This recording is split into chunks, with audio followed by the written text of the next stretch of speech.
Hello guys, this is Rabski from AK Operators Union 4774. I promised to you an update, 90 days update for Damage Industries front rail for the AKM, AKA's rifles, and here we are at the 90-day mark. I would say at this point I got more than 1500 rounds went down the tube with that rail. Rail is performing very well so far. I had zero issues with my optics. What I mean by this is the optic is holding the zero very nicely. Few impressions about that rail. Guys, it is a very well designed piece of equipment. What I really like about it is they put these slots in the lower part of the rail at the upper portion and then at the bottom portion, and they are on the both sides, of course. And what is happening, these slots, they are exhausting heat very well. I would say that this rail is exhausting the heat, handling the heat much better than the original handguards, which is a huge improvement to me. Also, you could see I especially got these slots now uncovered.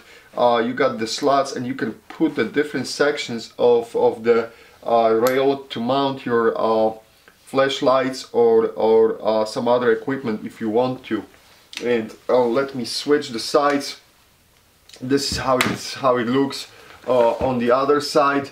You can see I got the small sections of the rail in place. I like that one especially because it allows me to hold my thumb on the top of the rail when I'm moving in the close quarter combats. Especially I like that extended grip, so it allows me to comfortably rest my thumb. I have a huge hand, so it allows me to rest my thumb on the top of that rail and control the machine, because this is the machine, even much better, move from target to target much quicker and engage them and destroy them if necessary.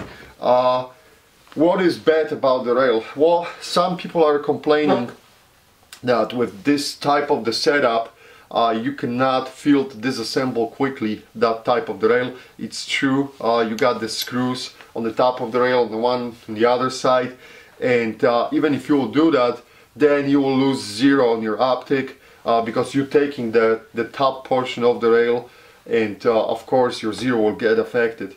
What it means too, it is a little bit of the challenge for the cleaning.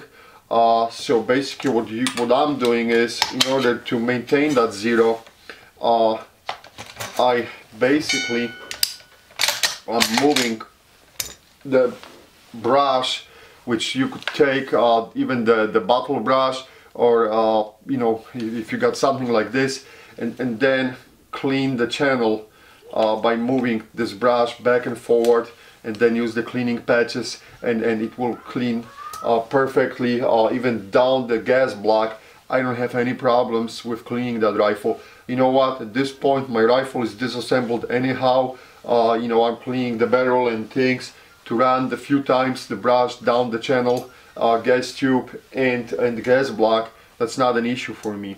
But it is you know, a little bit pain in the neck, so I understand that some people may complain about this. Another interesting thing which I want to point out to you guys is, when using this rail, on the side of the rail you have two set screws. This is the one on this side, and there is of course the other set screw on the other side, and this is done to prevent the rail from wobbling from left to right, because the only retention system is with standard, you know, the rear post retention system on the back, and of course the standard mounting retention system up front for the AK rifles. So the Damage Industries put that these set screws in order to compensate. As we know, there are many makers of the AK rifles, and they wanted that rail to fit to as many rifles as possible. So in order to accomplish this, they couldn't have a closed tolerance on that rear end of the rail, and they're using these set screws to prevent the rail from wobbling. Well, this is kind of a problem, because as you can see, it's only a set screw. So what I did right off the bat, I knew that this is going to be problematic point.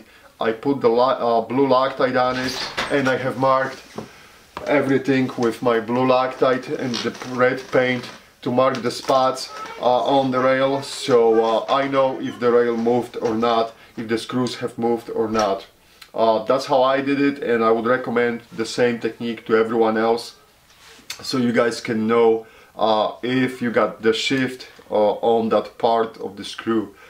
Use the red paint. You know, as you can see, I got the red paint all over the place, but that's how I was you know, told as a grunt in the army, so I'm just doing, it's a very good practice. Keep marking everything on your optics, so you know that something has changed. Other than this, I don't have any other complaints, but it is a kind of weak spot. However, as I said, 1500 rounds down the pipe, and it still holds the zero nicely, and I'm really quite happy with that system. So it will stay on the rifle a little bit longer. We are running some extensive field tests on Friday, and we'll see you know, how this rail will hold up, but so far so good. So I would say, you know, it is a good product, and I think so right now the Damage Industries is running the sale on these, and you can get them for like $125, so it's a good buy. I would say it's a good buy. Snatch it if you can. Okay, but we'll evaluate this rail. We'll continue to do so, and we'll give you another update in probably maybe another 90 days. So we'll have something more to say about it. Okay, that's it. Thanks for watching.